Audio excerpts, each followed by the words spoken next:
Hola, soy Lu y están escuchando Visiones, un podcast que les hace descubrir las caras atrás de los diseños que les rodean.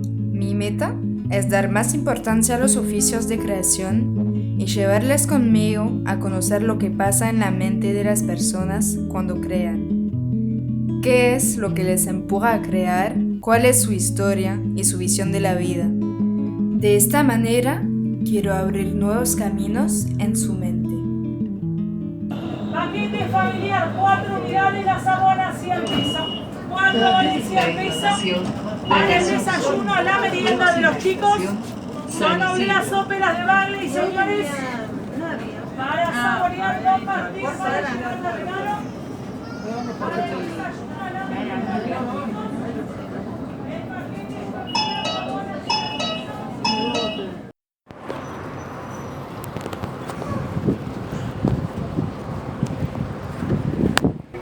Hola, sí, soy Lu.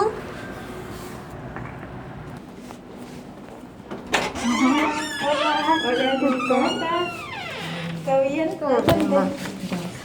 Perdón, no encontraba mi barbijo. ¿Cómo? No encontraba mi barbijo.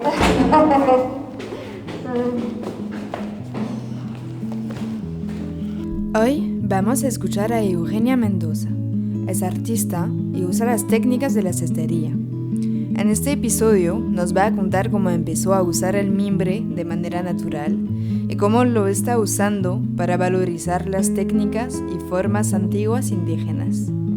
Le fascina la complejidad de las técnicas de oficios y le gusta contrastarlo con las formas de los tubos industriales. Les invito a ver su trabajo en su página internet eugeniamendoza.com o en su Instagram mendozaeuge. Hola Eugenia. Hola, Lu. Imagino que lo pronuncio muy mal porque me cuesta No, mucho decir. está bien. Me gusta mucho igual escuchar mi nombre pronunciado por extranjeros porque hay algo raro en la G, pero me agrada igual, ¿no? Es que... ¿Te puedes presentar de la manera que tú eres? Bien. Bueno, hola, soy Eugenia Mendoza. Estudié licenciatura en Artes Visuales en la UNA, la Universidad Pública, y también estudié Sociología en la UBA. Soy artista, hago instalaciones, objetos.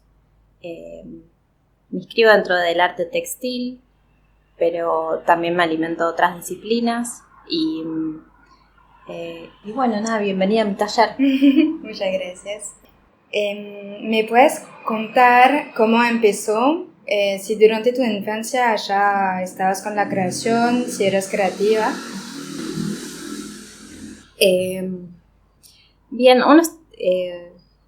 bueno, como que uno está todo el tiempo por ahí, no sé, construyendo un poco el relato sobre dónde comenzó la parte creativa, ¿no? Como que la otra vez también hace poco, no sé por qué pensaba, y algo por ahí, una particularidad es que tuve una infancia muy solitaria, porque mis hermanas son mucho más grandes, entonces me criaron como en un ambiente, me crié en un ambiente de adultos, y eso creo que me marcó mucho a nivel creativo, porque mis papás me llevaban a diferentes lados, no sé, jugaban al tenis y yo estaba horas sola jugando con el ladrillo de las canchas de tenis, con el polvo de ladrillo, y no sé, como esos momentos así como de mucha abstracción y de mucha soledad, me parece que fueron bastante importantes para el comienzo así de una mente como más para el lado creativo.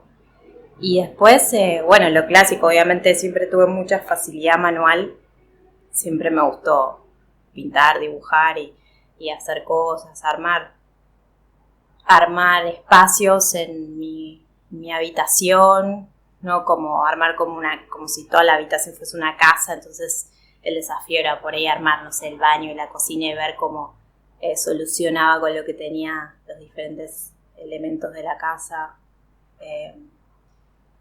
Y después hay otras cuestiones que para mí son súper tienen que ver con lo creativo, que es que personas que se te cruzan, u objetos o colores o texturas, y digamos, durante tu infancia que está bien, no es como un pincel, no tiene que ver con una disciplina, digamos, tradicional, sino que tiene que ver con cosas que te impactan y que también terminan determinando, digamos, la conformación de tu cerebro, tu forma de pensar, tu creatividad. En mi caso tuve... Bueno, mi papá es ingeniero electrónico y en mi casa siempre también había como circuitos y cables y cosas por ahí durante diferentes etapas. Después mi mamá era muy de las herramientas, que a mí me encantan las herramientas y eso lo heredé de ella.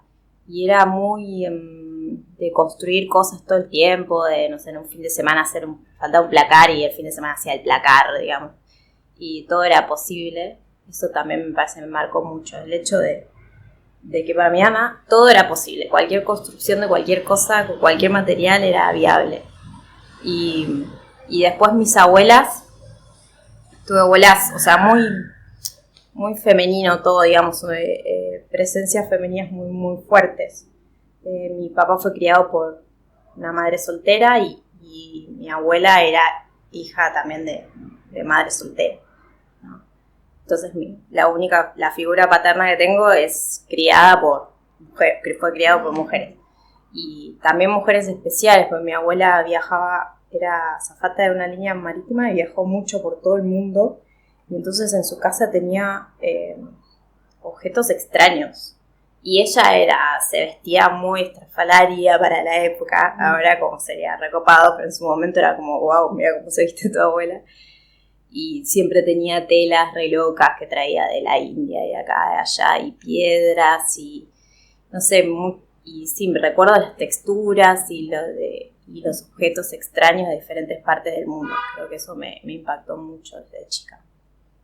Mi abuela por parte de mi mamá era costurera, entonces también había toda una cuestión de telas y del oficio así súper femenino y del detalle y me hacía también muchas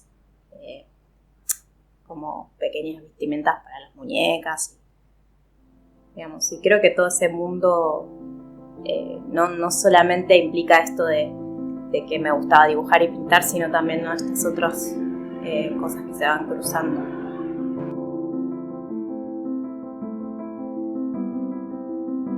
Siempre me gustaron las fibras naturales y de hecho también un poco mi mamá siempre juntaba, en mi casa siempre hay un canasto en el medio de la mesa como lleno de semillitas y cositas y bla bla bla que juntaba mi mamá, como que siempre había mucha presencia de la fibra natural, pero la cestería llegó de la mano de una investigación que hice y que presenté para una residencia que se llama URRA, que es en Tigre, y es una residencia artística para artistas de todo el mundo, y yo presenté un proyecto de investigación sobre el mimbre y los artesanos, porque yo ya venía trabajando con los oficios. O sea, siempre como artista me interesaban mucho los oficios.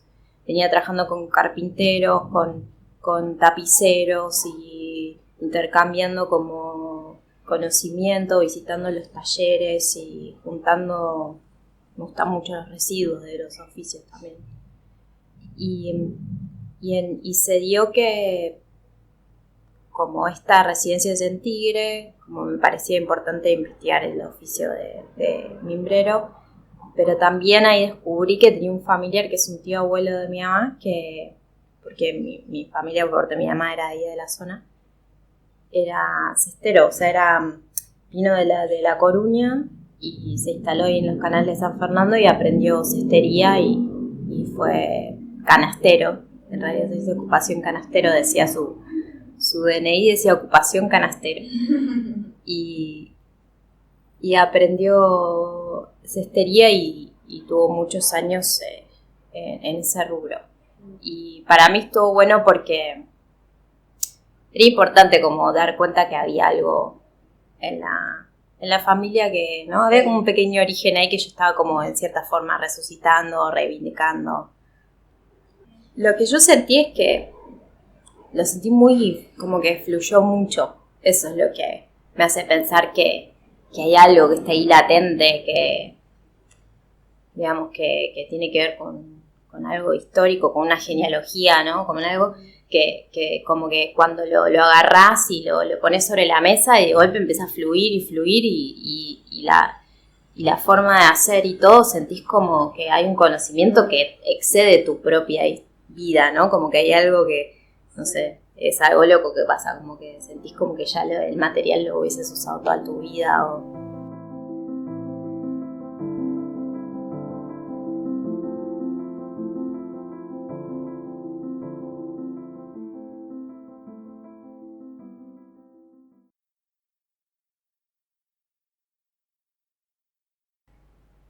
Yo terminé el colegio y estudié sociología en la UBA primero, 3 años.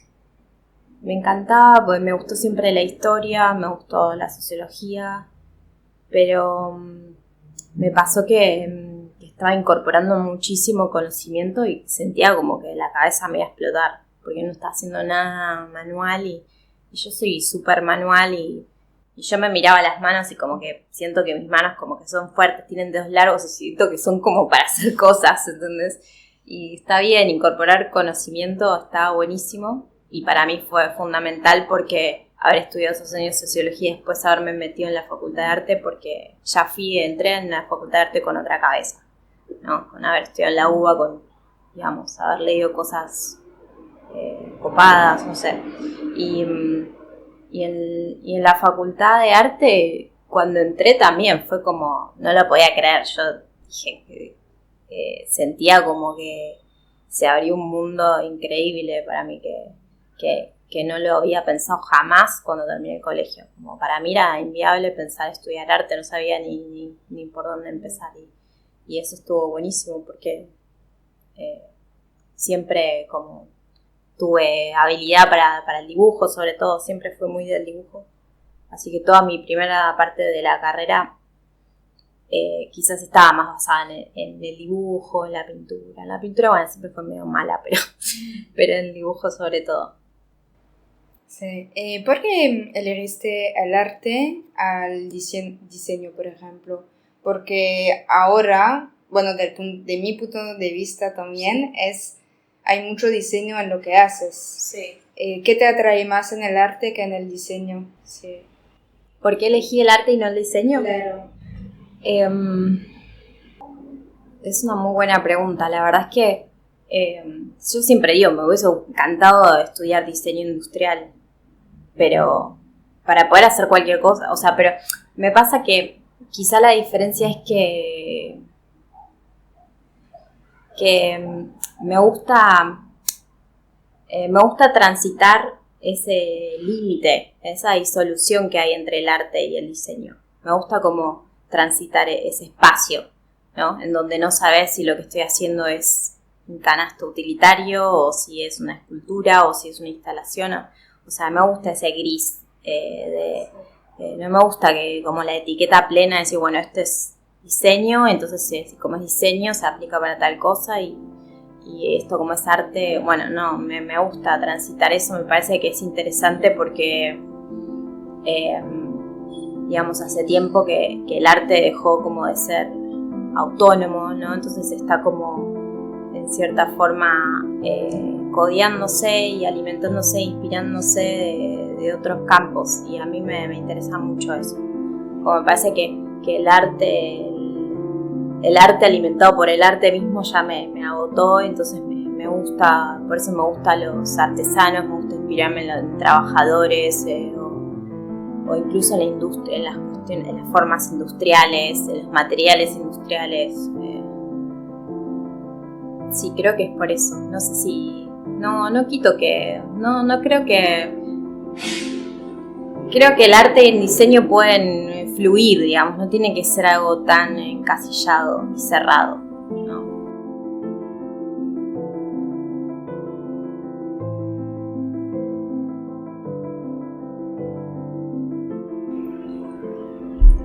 Hay un poco también dentro del arte y no tanto del diseño, hay mucho prejuicio con respecto al diseño, como es como, bueno, pero esto es arte y esto no, esto es como diseño y el diseño es como, bueno, algo que no, a veces un poco está ese prejuicio dentro del mundo de arte, no en todos los círculos, obvio, pero Y me parece que otra cosa, ahora pensando en lo que me interesa mucho del diseño, es que hay cierto contacto con la cotidianidad que me encanta. O sea, el diseño de un objeto para el uso cotidiano me parece algo súper importante, porque en definitiva la vida se compone de esos momentos cotidianos. Entonces, esa conexión que tiene el diseño con la cotidianidad, con el día a día, me parece súper rico, y a veces el arte aparece como algo que está como muy aislado de eso.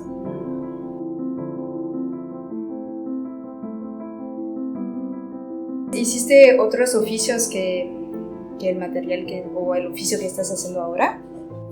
Sí, yo trabajé muchos años y trabajo también actualmente de restauración de muebles, y hago pátinas, me especializo en todo en pátinas y reciclado de muebles, y trabajo también con decoradoras y realizaciones, hago colectivos, realizaciones para si no cierro bueno, igual puedo cerrar solamente esa. Una, al menos. La otra me rompió. Claro. Ya me olvidé en qué estábamos. Sí, que haces también de restauración con las pátinas y todo esto. Sí, entonces, bueno, todo ese trabajo, y hago realizaciones para vidrieras y para diferentes marcas. Entonces eso me hizo mucho investigar muchos materiales y conocer también mucho de diferentes pinturas y tener herramientas y trabajar con las herramientas. Me gusta mucho la diversidad, como no me gusta quedarme como en una actividad así. No sé, no considero que ponerle que la cestería sea como mi única actividad, sino que me gusta también ir experimentando otros materiales y otros oficios, porque me gusta aprender todo el tiempo, estar aprendiendo.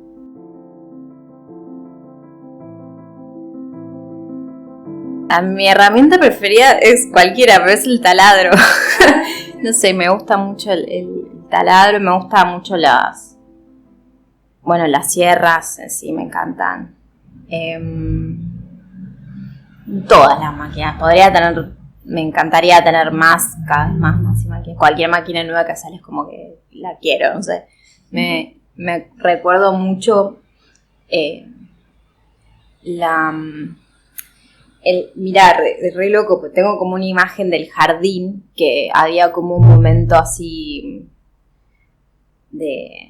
para descansar, entonces había como diferentes estaciones, entonces podías ir a dormir la siesta, podías ir a la cocina, podías tener como unos bebitos, no sé, como había unos bebitos, y afuera había una mesa de herramientas.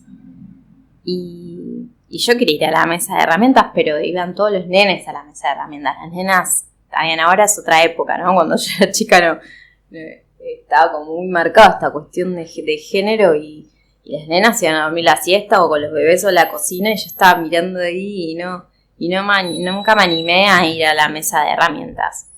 Y no sé por qué me quedó esa imagen de quizá porque también en mi casa, como que yo iba a mi casa y la que arreglaba las cosas en mi casa era mi mamá. O sea, mi papá, por más que era ingeniero todo, no hacía cosas en la casa, era mi mamá. Entonces para mí era súper natural eso, estar en contacto con herramientas.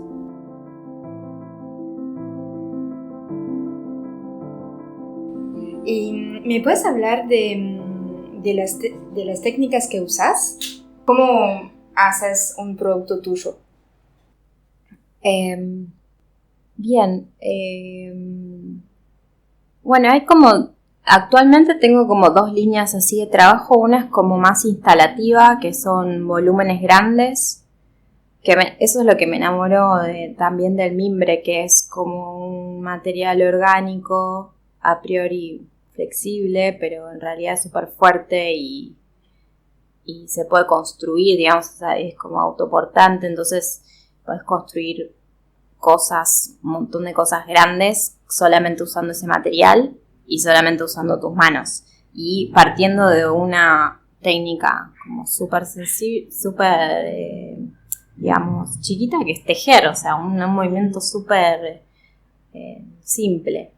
Y Entonces lo que hago es básicamente trabajo con mimbre entero y con esterilla. Se remoja, o sea, es un material que se usa húmedo, o sea, lo dejas, si es el palo entero de mimbre, lo dejas varios días en remojo, se esterilla por ahí con media hora ya está, y bueno, y vas haciendo como una estructura que es como, se llaman montantes, o el urdimbre, como si fuese el urdimbre en el telar, digamos, y después vas tejiendo con la esterilla de diferentes formas, y puedes usar moldes o no, digamos. Eso por un lado. Después también puedes hacer, en el caso de, tengo como elementos más arquitectónicos como las vigas, hago estructuras de madera que las recubro con esterilla. Eso en la parte más instalativa y grande. Y después en el caso de la obra más chica ya uso también otras fibras, como puede ser el formio. Durante la cuarentena empecé a usar el formio porque en mi casa, cerca de mi casa, tenía muchas plantas de formio porque hay como plantaciones en el delta abandonadas de formio, porque era muy típico de una época que había, para la industria textil, había plantaciones de formio, y una fábrica bastante importante que luego durante los 90 cerró. Y bueno, entonces simplemente corto las hojas de formio, preparo la fibra desarmando las hojas, la dejo secar y después lo tejo en forma de espiral. ¿Es duro el formio? No, el formio es más bien blando. ¿Me puedo levantar? No. Sí. Esto es, bueno, tengo un fácil. Esto sería la fibra de formio y, digamos, tejido en espiral. Entonces ¿cómo se dice? ¿Cómo es esta acción? De poner el formio como más, lo doblas, no es doblar, pero... Sí, como... Haces ¿Cómo como sería? choricitos. Haces como... Sí. Y eso es como hace parecido que a la cerámica también, ¿viste? Cuando construís a partir de chorizos. En inglés se llama coil, pero sí. Y eso hace que te pueda dar una estructura fuerte. Claro, es como cocido, como que vas haciendo... juntás un montoncito, haces un choricito, digamos, y lo vas cociendo puede ser con la misma fibra o puede ser con otro material. Me encanta este olor. Sí, tiene olor como a pasto o a hierba. ¿Cuál es tu momento favorito a hacer un producto? El momento favorito de todo el proceso, desde que comienzo hasta que termino. Creo que cuando lo termino, pero porque soy muy vueltera, soy como...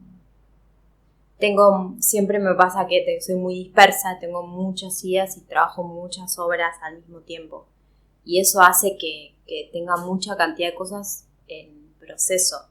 Entonces cuando termino algo, cuando cierro algo, y obviamente queda como yo quiero, ¿no? Porque si no queda como yo quiero no está tan bueno. Pero me genera un espacio en la cabeza, porque esa obra ya está, terminó, entonces está bueno. O sea, cerrar cosas para mí es un momento en el proceso creativo que me genera mucha satisfacción. ¿Y cómo llamas? Porque yo cuando te hice la pregunta usé el término producto, pero sería más obra. Sí, poner que sería obra. No sé cómo lo ves. No me importa como mucho sí. En realidad está bueno lo que decís, porque es como dentro del mundo del arte es como no decís producto, claramente decís esta es la obra o el objeto o la instalación o la pintura o el dibujo, etc. Pero el hecho de decir producto, ¿no? Ya genera algo que está como mucho más dentro de producción y de algo más sistémico que el arte es como, no.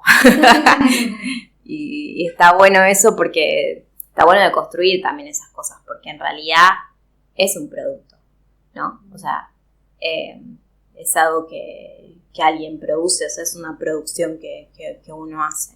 Digamos, y tiene todas las facetas que puede tener cualquier pyme. O sea, uno como artista es un poco una pyme, una pequeña empresa, ¿no? O sea, y en realidad en ese sentido está bueno por ir repensar un poco y sacarle también un poco el romanticismo, ¿no? Del arte, de la obra y todo ese aura.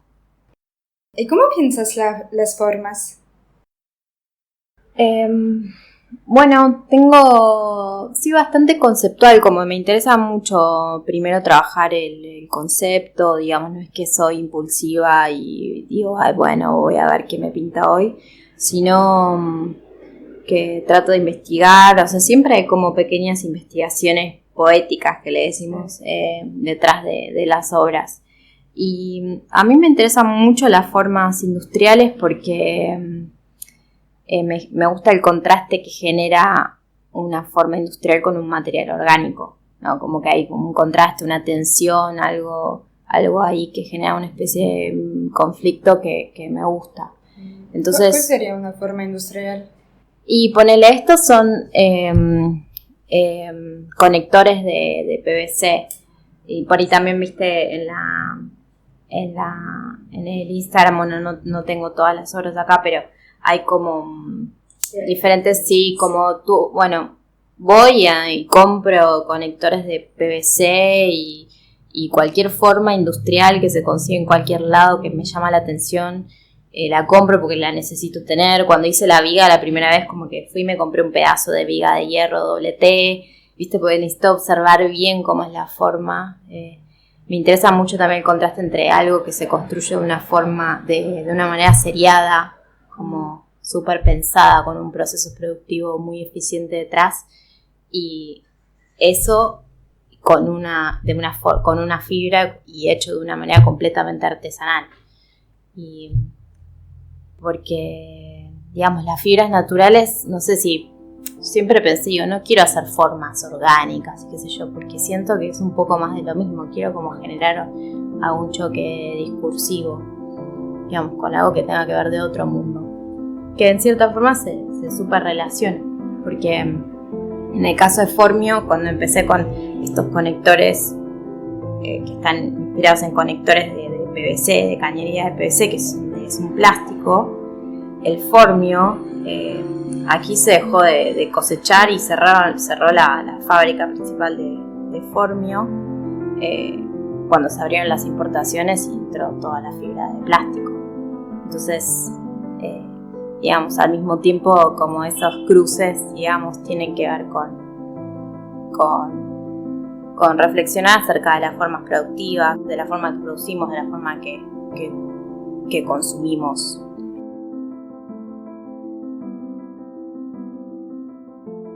Después también me empecé a mezclar un poco otras formas que tienen más que ver con la alfarería precolombina, porque como empecé a investigar digo, bueno, a ver cuáles fueron los primeros cestos, qué cestería había acá antes de que entre la cestería criolla. La cestería criolla en realidad no es un material nativo, sino que lo trajeron pero después, antes de eso, había un montón de cestería de otro tipo utilizando fibras que hay a lo largo del país.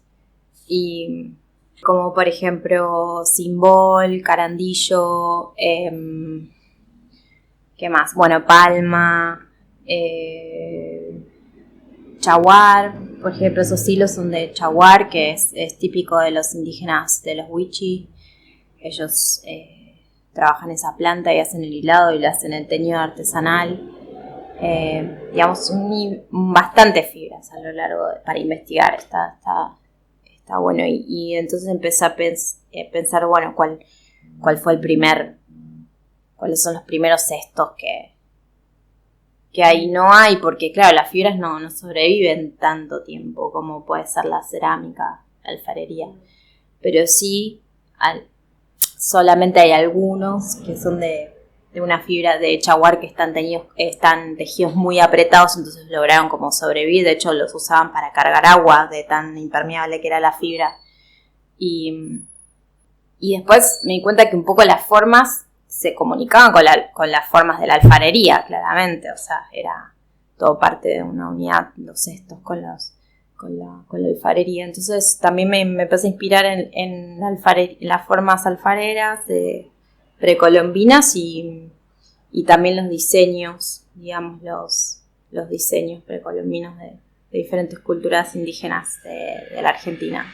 ¿Me podrías decir cuáles formas existen?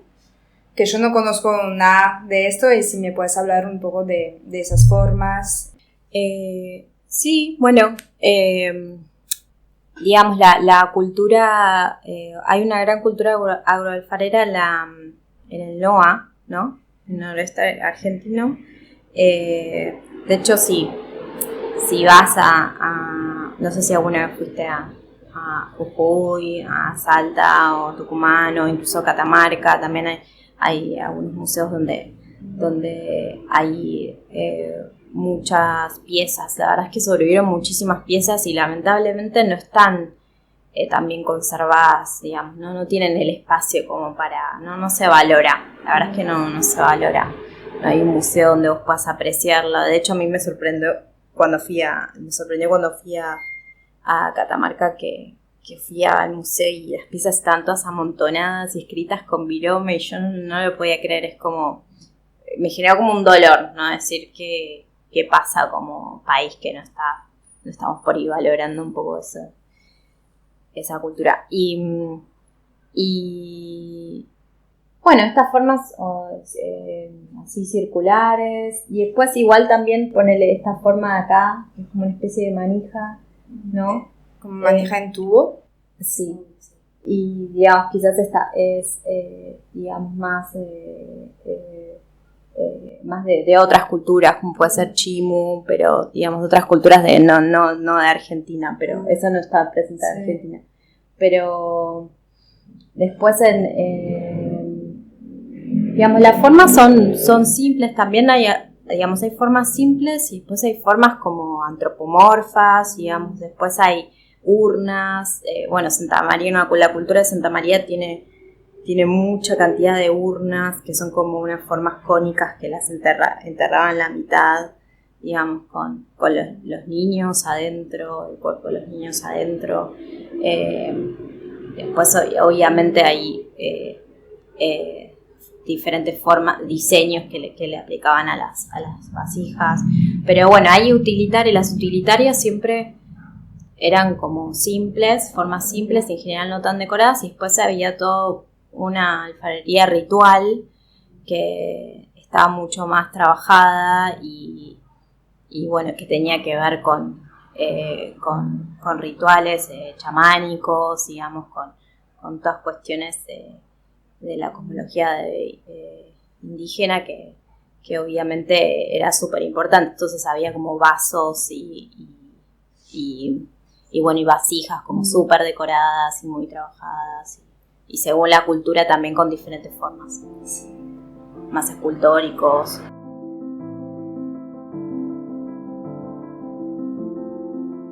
¿Pero hay solamente una manera de tejer o existen varias? Como que el material puede cambiar, pero la manera de tejer siempre sigue igual o no. Bueno, hay, dependiendo las fibras, o sea, sí, hay fibras blandas y fibras duras, ¿no? Las fibras, según el cuerpo que tenga la fibra, las tejes de diferentes formas, ¿no? Las fibras blandas generalmente se tejen, digamos, más en esto, de esta forma, digamos, más como, o sea, como esa cuestión más de costura. Y después las fibras más duras se tejen más como que tenés digamos, como una estructura que es los montantes, digamos, y después vas pasando la fibra atrás de los montantes. O en el caso del mimbre se parte desde los canastos de mimbre se parte de la base, ¿no? Como se teje como de forma circular, la base se hace como una estructura con los palos, con el palo de mimbre, y después se teje de una forma circular. Es diferente, como es raro explicarte tipo en medio en el aire sin mostrártelo. Pero a ver si. Y acá es ves que se hace como una, digamos, esto es el palo de mimbre, ¿no? Entonces se corta, se abre el palo, o sea, se juntan, ¿no? Varios palitos, ponele, en este caso son 6 de un lado y 6 y 7 del otro, siempre impar tiene que ser, y se abren a la mitad y se pasan los otros palitos, ¿no? Te queda como una cruz, o sea, se abre la mitad y se pasan los otros palitos, te queda una cruz así. Sí. Y después se abren esos palitos, ¿no? Todo húmedo, todo bien húmedo. Se abren como una forma de sol, ¿no? Y ahí es donde empezás a tejer, lo trabas primero lo trabas bien ese centro, ¿no? Acá con una esterilla, y después vas trabajando la esterilla arriba, abajo, así se empieza un canasto, arriba, abajo, hasta que haces el diámetro circular que vos querés. Ese es como el canasto, digamos, más simple. Sí. Y después, cuando terminás el diámetro que vos querés, se hace un cordón, generalmente también con palo de mimbre para que quede más firme, y después doblás los mimbres que te sobraron, los subís, y vas tejiendo como la forma que vas queriendo. ¿Y se puede agregar más palos? Sí, se puede agregar más palos, se puede agregar más esterilla. Eso está bueno, porque no es que tengas que hacer nudos raros, sino que simplemente superpones un material con el otro, o en el caso del palo lo volvés a entretejer, digamos, entre las esterillas. Puedes trabajar con esterilla, que es el mimbre partido, o sea, el mimbre tiene un centro blando, ¿no? Y después tiene como digamos, ese cuerpo que lo partís, se parte y te sale la esterilla. Puedes tejer con la esterilla, o también se teje con el mimbre entero. Los canastos de mudanzas o para cargar los frutos, son canastos fuertes, se hacen con mimbre entero. Son mucho más resistentes. ¿Y dónde aprendiste? Aprendí en diferentes cursos, pero muy pequeños, de diferentes artesanos, y después aprendí haciendo y consultando cómo hago esto, con llamando a artesanos cuando estaba trabado, o también mucho consultando por internet. O sea, todo está en internet.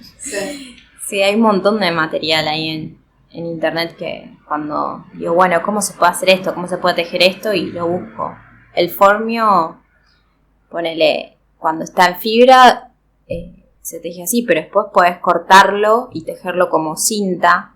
Es de Nueva Zelanda el formio. Y ellos lo tejen mucho como cinta.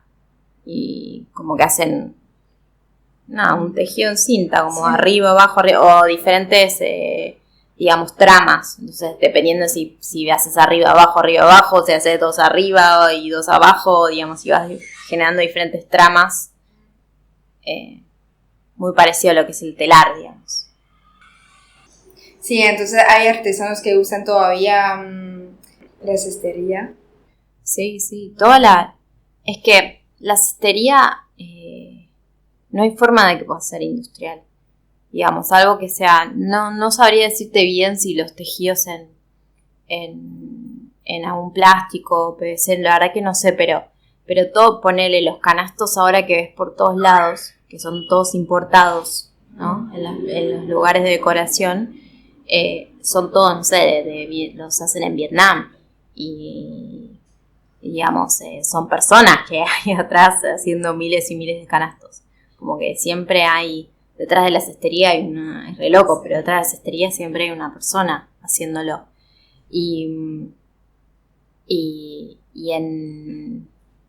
Bueno, y en el caso en el país hay según la fibra y según las condiciones climáticas y qué fibras hay en diferentes territorios, tenés diferentes formas de tejer y diferentes objetos, ¿no? En general, no, o sea, son objetos que permanecen mucho tiempo iguales, como que repiten los mismos objetos, las mismas formas. Ahora igual hay más como hay una cierta ruptura y una actualización de los artesanos.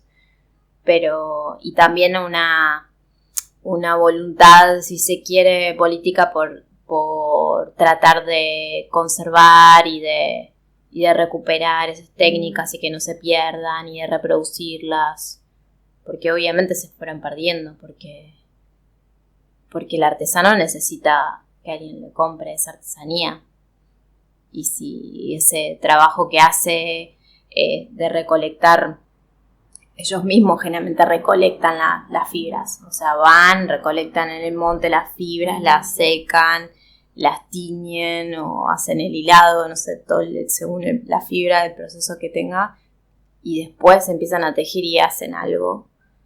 Y obviamente ese objeto tiene un trabajo contenido que vale muchísimo, ¿no? Y si no hay nadie que lo compre o que lo valore, porque también es como, bueno, después tenías eso compitiendo con un cesto importado que por ahí valía mucho más barato, pero ¿por qué vale más barato? Porque el que lo está haciendo le está pagando 2 pesos por hacerlo, por eso.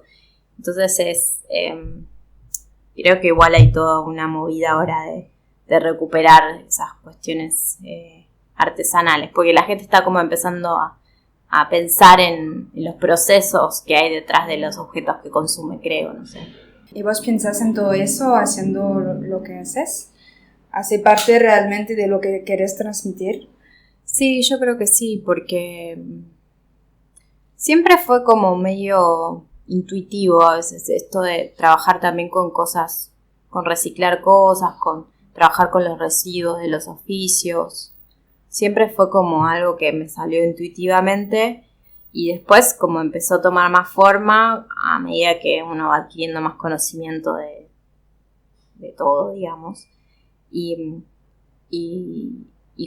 cuando empecé con la cestería me di cuenta que me gustaba mucho el potencial que tiene de ser algo como, de ser algo, digamos, súper manual, y que puedas construir cosas grandes y que al mismo tiempo no sea un impacto, digamos, para el medio ambiente, como que cualquier obra que tengo acá, digamos, se puede desarmar, se puede reciclar, o sea, lo desarmás y lo pones en el compost. Sería una lástima, pero... Sí, es que es así. Para mí fue súper importante como eso, decir, wow, por más grande que sea la obra que haga, por más que sea una súper instalación increíble de no sé cuántos metros, después yo lo puedo desarmar y poner en el compost y se lo comen las lombrices.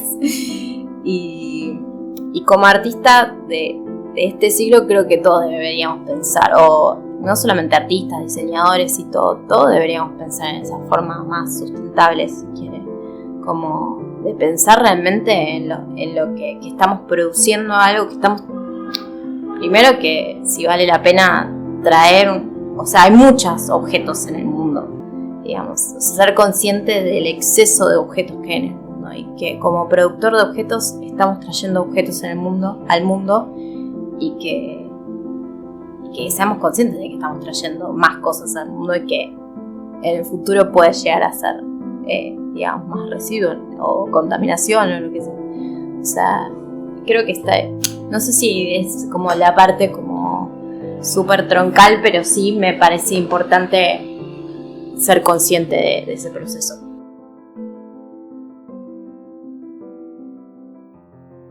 ¿Hay otras cosas que querés transmitir? Sí, probablemente sí, qué sé yo. Siempre lo que uno quiere transmitir, hay como partes muy racionales y conscientes y otras partes súper inconscientes e intuitivas, y también que tienen que ver mucho que el espectador, digamos, como lo completa el espectador, pero yo siempre trato de que la obra tenga diferentes capas. Como, bueno, un discurso es y después, como bueno, si vas un poco más profundo, como que hay otra cosa, y después hay otra cosa. Y generalmente todo eso termina en algo que realmente te atraviesa desde siempre, ¿no? Porque, en definitiva, lo más importante es eso, es que tu obra tenga algo para decir, lo que tenés para decir. O sea, si no, ¿qué es lo más difícil? Tener algo para decir. Es como, si te pones a pensar, el artista es como... Y el diseñador también, porque yo no creo que el diseñador esté por fuera de eso, pero es un poco, bueno, acá estoy, mírenme, tengo esto para decir. Entonces, hay que ser consciente de eso, como que... Y tiene que estar bueno lo que tengas para decir, porque, qué sé yo, me parece que... A mí me parece muy importante eso, ¿no? Me parece más importante que la técnica, que el virtuosismo, que... Y siempre hay algo personal, en mi caso siempre hay algo personal, pero que trato de no ser autorreferencial, porque no es que me interesa, porque me gusta más la búsqueda de algo que sea como más universal, en el sentido de que cualquiera pueda ver la obra y que le genere, de diferentes culturas, diferentes edades, y que le genere algo. Y en mi caso, a mí lo que me interesa siempre es trabajar el tema de lo que está un poco siempre en el linde, ¿no? Como esto de trabajar primero de trabajar con los residuos de los oficios, pero esos oficios al mismo tiempo son oficios periféricos. Entonces siempre un poco que me interesa lo que queda como en el linde de todo, el linde de la historia, por eso también me interesa rescatar diseños indígenas o formas indígenas o materiales o fibras incluso indígenas. Ahora también estoy investigando el chaguar para ver de qué forma introducirlo en la obra y también discursos que quedaron al margen, que no fueron vencedores, digamos. Me interesa todo eso, me interesa la identidad porque me atraviesa a mí. Yo tengo un pasado indígena que de cierta forma te es negado porque uno conoce la parte europea que vino, inmigrante, etcétera, pero hay una parte como indígena que la desconocemos completamente. Yo sé que claramente me veo en el espejo y veo que tengo rasgos indígenas, pero no tengo ni idea de dónde salieron, ni cómo, ni qué pasó. Y creo que un poco esa historia está detrás de esa marca, de ese agujero, digamos, en la identidad está detrás de las obras. Más allá de que después uno, no sé, hable de otras cosas y de modos de producción, lo artesanal, lo industrial, no sé, proyectos de país y cómo atraviesan las materialidades esos diferentes proyectos de país, pero creo que en el fondo un poco está eso, esa cuestión de identidad y de historia.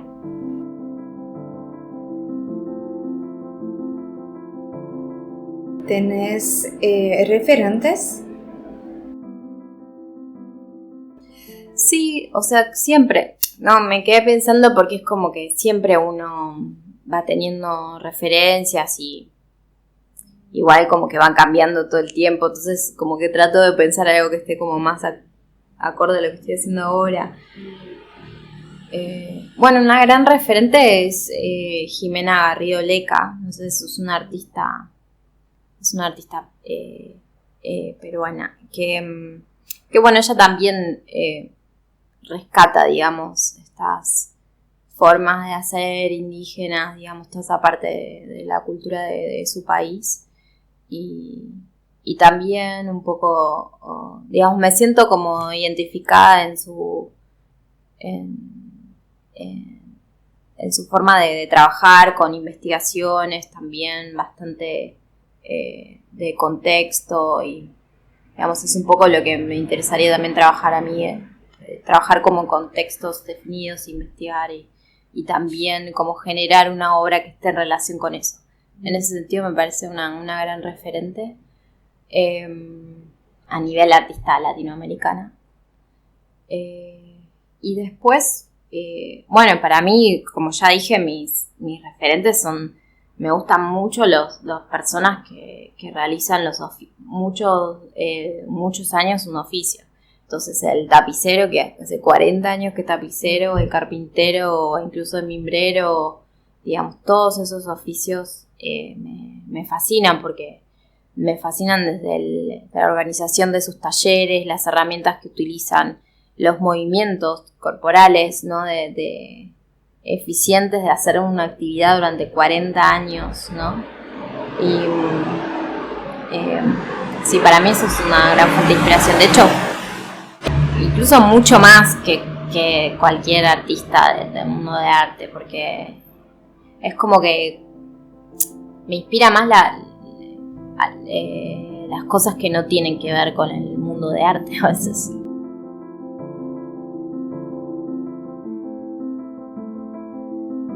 Hay una revalorización del trabajo artesanal en toda mi obra, sí, y de los procesos productivos y incluso de la complejidad de los procesos productivos, de los procesos que sí, y de todo lo que está detrás del objeto terminado. También cuando trabajé con los residuos de los tapiceros, que yo, digamos, le pedía que me junte todos sus residuos durante meses, y yo sin saber qué era lo que iba a hacer, y después terminé haciendo como unos ensambles, unos objetos. Y me parece que también está bueno como dentro de mostrar en esos objetos, digamos, lo que está oculto en el objeto terminado, ¿no? Entonces había como un relleno del almohadón o del sillón, digamos, mezclado con la madera tallada, que por ella es un objeto, parte del objeto terminado, digamos. Entonces me gusta llevar a la luz, digamos, visibilizar cosas que están ocultas porque bueno, son parte del mismo proceso creativo, pero la visibilización es importante.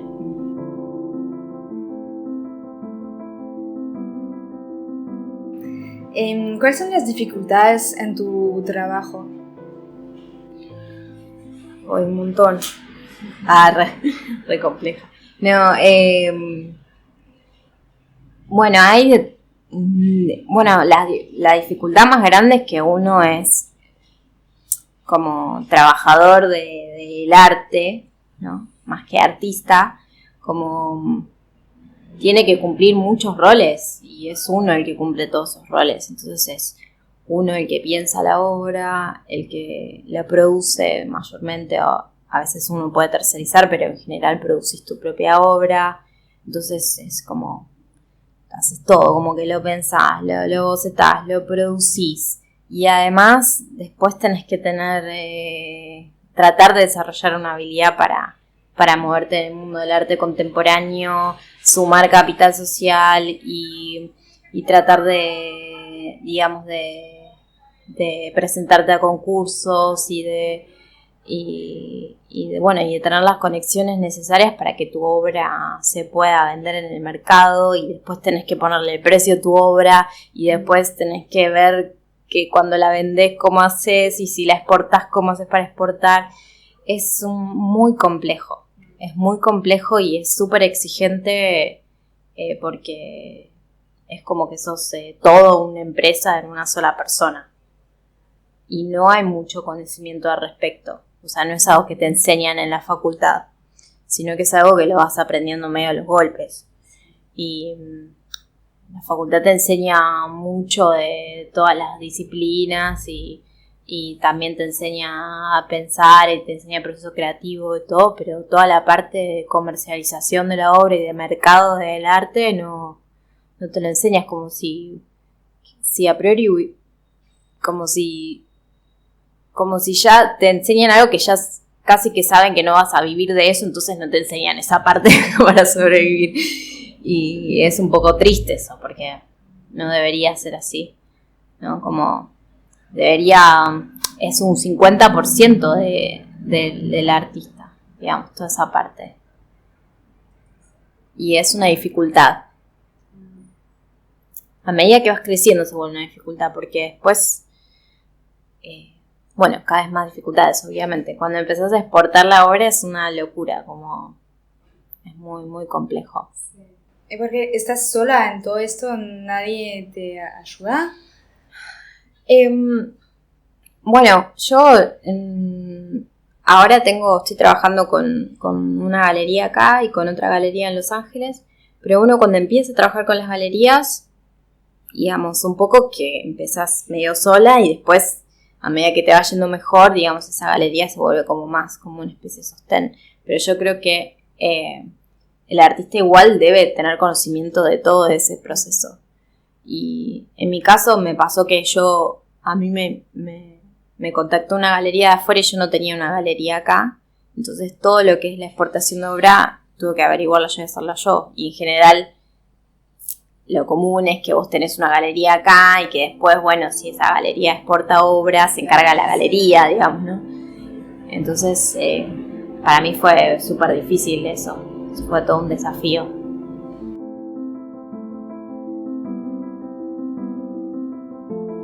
¿Cuál consejo puedes dar a una persona que quiere hacer lo mismo que vos? Que no lo haga. No. Re pesimista. No. ¿Qué consejo? Que estudie. Para mí estudiar es, para mí hay que arrancar estudiando y estudiar todo, ¿no? Como, no es tan fácil encontrar la materialidad en la que uno se siente cómodo para crear cosas. Como a veces no sea de forma tan obvia, ¿no? Entonces está bueno como estudiar y ver y experimentar todos los materiales y no tener miedo, ¿no? Como no tener miedo no ser prejuicioso con los materiales, ¿no? Cualquier material que esté al alcance que podamos acceder puede servir para crear cosas, sí. Eso por el lado más técnico, pero por el lado también después hay otra parte que es el lado más conceptual, que es que para mí también hay que leer para mí es importantísima la filosofía. La filosofía para mí es un pilar súper importante en mi obra, ¿no?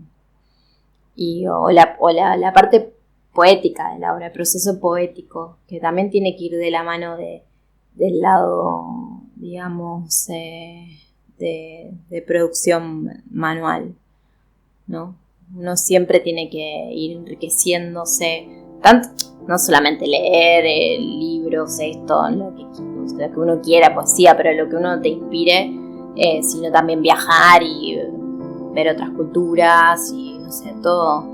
Digamos, hay como una fuente, uno tiene que constantemente alimentar esa fuente de inspiración a través de diferentes cosas, porque no es inagotable y tiene que crecer paralelamente con la obra. Y después también, si quieres ser artista profesional y realmente, querer vivir de eso, también que aprender, digamos, toda esta parte más comercial y que es una cuestión, es un porcentaje bastante alto del mundo artista que a veces como que lo negamos y decimos, porque uno en general no tiene ganas de esa parte.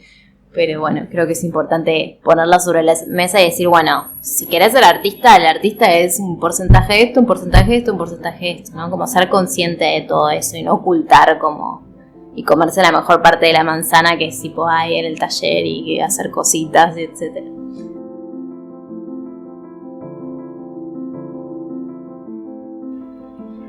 Qué difícil la creación. Sí, la creación es como... para mí es... forma parte de mi vida cotidiana constantemente. Digamos, no solamente en mi oficio o mi profesión, sino también en mi cotidianidad, desde la cocina también, me encanta cocinar, todo el tiempo estoy como es casi como, no quiero decir forma de vida, pero sí es como, es algo que está siempre presente, como la creación o la transformación también. A veces siento que la creación es como una palabra que es como, da esa sensación de que uno está como construyendo algo de cero, ¿no? Como la creación, ¿no? Y no me siento tan cómoda con eso, como que no creo que sea como que uno hace algo desde cero, sino que uno en cierta forma va transformando. Me gusta más la palabra transformación. De hecho, nunca me gustó ponerle en la pintura el lienzo blanco. Era como, ay, no, me quería morir cuando estudiaba pintura y tenía el lienzo ahí en blanco. Tenía como, me parecía muy fuerte. Como que para mí la vida, la cotidiana no es así. Nunca tenés un lienzo en blanco. O sea, siempre todo es un quilombo. Hay un exceso de información. Entonces, creo que más tiene que ver con la selección y con la transformación, ¿no? De qué es lo que elegimos, ¿no? Y con qué hacemos con eso que elegimos o cómo transformamos cosas que ya están. Como que me siento más cómoda en ese pensamiento. Y creo que eso como que se lleva a todos los aspectos de la vida.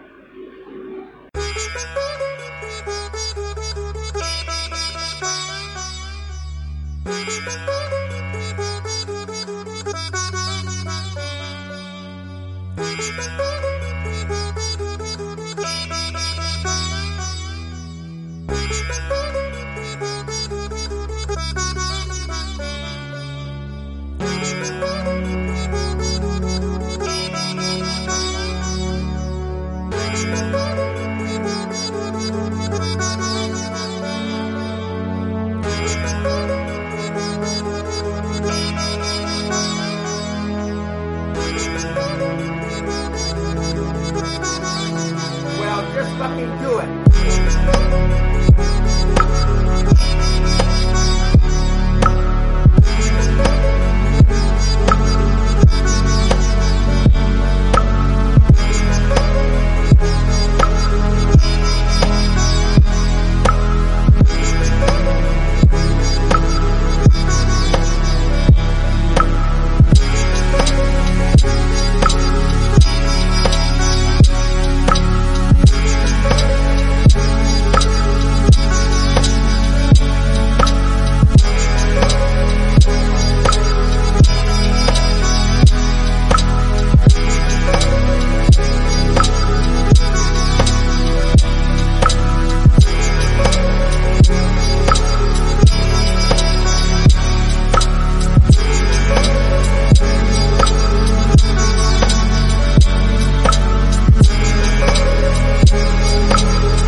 uno sienta que es una particularidad que te sirve para producir algo que por ahí vos considerás que es distinto, ¿no? Porque es como, porque te atraviesa, no sé, en cuanto a familiarmente o localmente, digamos, con respecto al lugar donde, que a veces es,